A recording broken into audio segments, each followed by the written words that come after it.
Welcome to ఆర్డే TV. మనతో పాటు రాకేష్ రెడ్డి ఉన్నారు. ఆయన అడిగి తెలుసుకునే ప్రయత్నం చేద్దాం. సార్ నమస్తే. సార్, ఈరోజు హైకోర్టు ఇచ్చిన తీర్పును గ్రూప్ 1 అభ్యర్థుల విషయంలో దీన్ని ఎట్లా చూస్తున్నారు మీరు?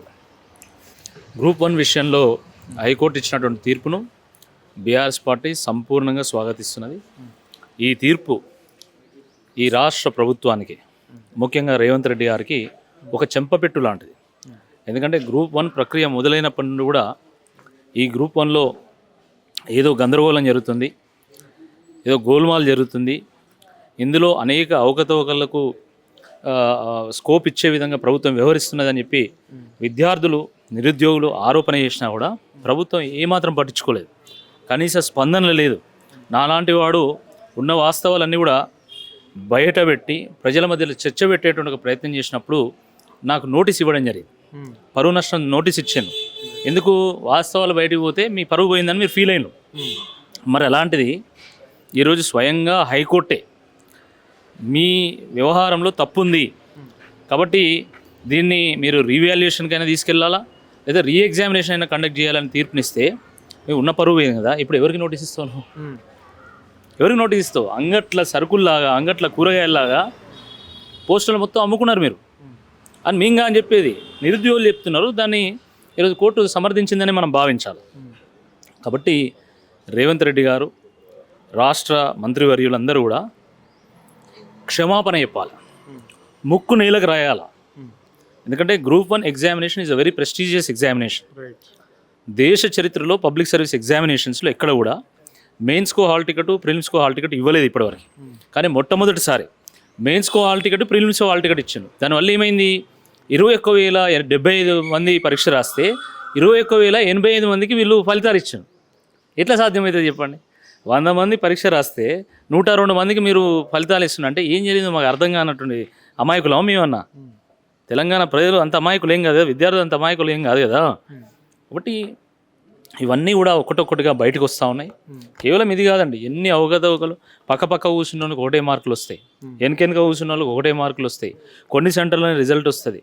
ఇంగ్లీష్ మీడియం వాళ్ళకి మాత్రమే రిజల్ట్ వస్తాయి, తెలుగు మీడియంకి రాదు. సో ఇవన్నీ చూసిన తర్వాత తప్పకుండా తెర ముందేమో ఓ డ్రామా, తెర వెనుక సర్కారీ వారి పాట, సర్కారీ వారి వాట, సర్కారీ వారి కోట కొనసాగిందని చాలా స్పష్టంగా అర్థమైంది. మాకు నోటీస్ ఇచ్చిండ్రు, ఈ నిరుద్యోగులకు వాళ్ళకు నోటీసులు ఇచ్చిండ్రు. వాళ్ళని గొరగొర గుంజుకుంటూ పోయి అర్ధరాత్రి అని చూడకుండా కూడా గోషామహల్ స్టేడియంలో ఇచ్చాను. సమైక్య పాలనలో కూడా ఇంత అరాచకం మనం చూడలే, సమైక్య పాలనలో కూడా చూడలే. కానీ ఈ రాష్ట్ర ప్రభుత్వం వచ్చిన దగ్గర నుంచి ఎంతసేపు నిరుద్యోగులు ఎంబడబడుతున్నది, విద్యార్థులు ఎంబడబడుతూ ఉన్నది, కేసులు పెడతా ఉన్నారు. ఈరోజు మీరు కేసు పెడితే వాళ్ళు మళ్ళీ పరీక్షలకు ఎట్లా పేరు కావాలి? వాళ్ళ భవిష్యత్తు ఏంది? వాళ్ళ హక్కుల కోసం వాళ్ళు పోరాడితే కూడా కనీసం జీర్ణించుకోలేనటువంటి సిచ్యువేషన్లో ఈ రాష్ట్ర ప్రభుత్వం ఉంది. దీన్ని బీఆర్ఎస్ పార్టీ తీవ్రంగా ఖండిస్తుంది. అంటే కేసులు కూడా అధికంగా ఎవరిపైన అవుతున్నాయి అంటే బడుగు బలహీన వర్గాలకు చెందిన వాళ్ళ అవుతున్నాయా, అప్పర్ క్యాస్ట్కి సంబంధించిన వాళ్ళ నిరుద్యోగుల మీద అవుతున్నాయా కేసులు కూడా? రేవంత్ రెడ్డి గారిని ఎవరు అపోజ్ చేస్తే వాళ్ళ మీద అవుతున్నాయి. మీరు మొదటి నుండి గమనించండి, గ్రూప్ 1 విషయంలో ఎస్సీ ఎస్టీ బడుగు బీద బలహీన వర్గాలకు న్యాయం చేయాలని చెప్పి కేసీఆర్ గారు ఆ రోజు జీవో 55 తీసుకొచ్చారు. దాన్ని కాలరాస్తూ పేద బడుగు బలహీన వర్గాలకు, ఎస్సీ ఎస్టీలకు అన్యాయం చేసే విధంగా జీవో 29 తీసుకొచ్చారు. జీవో 29 మీద మొత్తం విద్యార్థులు అసలు హైదరాబాద్ని అష్టదిగ్బంధనం చేసినారు. మన దిల్సుఖ్ నగర్లో కానీ, అశోక్ నగర్ కానీ వేల మందితో ర్యాలీలు తీసారు. అయినా కూడా కనీసం ప్రభుత్వం పట్టించుకోలేదు. పట్టించుకోకుండా ఈరోజు దొంగలు ఊరు పంచుకున్నట్టు ఈ మంత్రులంతా కూడా ఉద్యోగాలు పంచుకున్నారనేటువంటి అనుమానం వచ్చే విధంగా వాళ్ళు వివరించారు. మీకు తెలుసు కదా, కొండా సురేఖ గారు మీడియా ముందే, మీ ఛానళ్ళ ముందే ఆయన శ్రీధర్ బాబు గారిని అడిగింది, ఏమని? మా అల్లునికో జాబ్ వల్ల దాంట్లో మనం చూసుకుందాంలే అని. అంటే ఈ వచ్చిన ఉద్యోగాలన్నీ కూడా ఇట్లనే, ప్రభుత్వ ఉద్యోగాలు కూడా ఇట్లనే పంచుకుంటాలా అనేటువంటి అనుమానం చాలామందిలో ఉంది. ఆ అనుమానాన్ని బలపరిచే విధంగా ఈరోజు సుప్రీంకోర్టు, అది హైకోర్టు తీర్పు ఇచ్చింది. అయినా కూడా మళ్ళీ ఇప్పుడు కోర్టుల వాళ్ళు అప్పీల్ పోవాలని అనుకుంటాను. పోండి, మీరు సుప్రీంకోర్టు పోయినా కూడా తప్పకుండా మేము పోరాటం చేస్తాం. వాస్తవం ఏందో ప్రజలకు ఆల్రెడీ అర్థమైపోయింది. ఆల్రెడీ ఇప్పుడు మీరు ఏం చేసినా ప్రజలకు అర్థమైపోయింది. మీరు ఇప్పుడు ఎన్ని డివిజనల్ బెంచ్లు పోయినా, సుప్రీంకోర్టు పోయినా, ఏడీ పోయినా ఇంకా జరిగేది ఏం లేదు.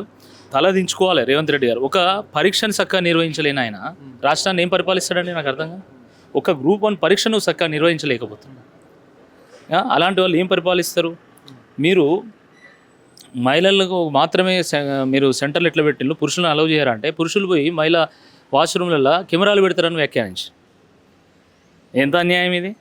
లేకపోతే ప్రభుత్వ ఉద్యోగంలో ఉన్నటువంటి వాళ్ళందరూ అంటే కొంతమంది వాళ్ళు కూడా కేసు వేస్తే వాళ్ళు ఏమన్నారు, వీళ్ళంతా కంపార్ట్మెంట్ మెంటాలిటీ ఉన్నటువంటి వాళ్ళు, ప్రభుత్వ ఉద్యోగులు కంపార్ట్మెంట్ మెంటాలిటీలో ఉన్నటువంటి వాళ్ళు ఉన్న దాంట్లో వేరే వాళ్ళని రానియరు అని చెప్పి మాట్లాడాను. లేదా ప్రభుత్వ ఉద్యోగులు కేసు వేస్తే మీ వివరాలను ఇవ్వండి, లేకపోతే మీ మీద క్రిమినల్ కేసులు పెడతామని చెప్పి మాట్లాడాను. లేకపోతే 21,075 మంది మాత్రమే పరీక్ష రాస్తే 21,085 మందికి ఎట్లా ఫలితం ఇస్తారంటే అవి సర్వసాధారణం జరుగుతూనే ఉంటాయని మాట్లాడింది. అంటే ఎంత నిర్లక్ష్య వైఖరి ఈ రాష్ట్ర ప్రభుత్వం నిర్లక్ష్య వైఖరితో వ్యవహరిస్తుందో మనకు చాలా స్పష్టంగా అర్థమవుతుంది. మరి సెలెక్ట్ అయిన అభ్యర్థుల పరిస్థితి ఏంటి? ఇప్పుడు కోర్టు రివాల్యుయేషన్ చేయాలి, లేదంటే 8 నెలల తర్వాత ఎగ్జామ్ అన్న పెట్టాలి అని చెప్పేసి ప్రభుత్వానికి సర్క్యులర్ జారీ చేసినప్పటికీ మరి సెలెక్ట్ అయిన అభ్యర్థుల పరిస్థితి ఏంటి రాష్ట్రంలో? ఈ 563 మందిలో కొంతమంది నిజాయితీగా పరీక్ష రాసి క్వాలిఫై అయినటువంటి వాళ్ళు కూడా ఉండొచ్చు. మేము కాదంటే అందరూ ఏదో చేసి లోపలికి వచ్చారని మేము అనం.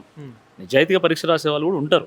వాళ్ళకు కూడా వాళ్ళు సాధారణంగానే వాళ్ళకి ర్యాంక్ వచ్చి ఉండొచ్చు. కానీ నిజాయితీగా పరీక్ష రాసినటువంటి వాళ్ళు చాలామందికి రాలే. ఓకే, కాబట్టి వాళ్ళ కోసం మనం కొంత త్యాగం చేయాలి.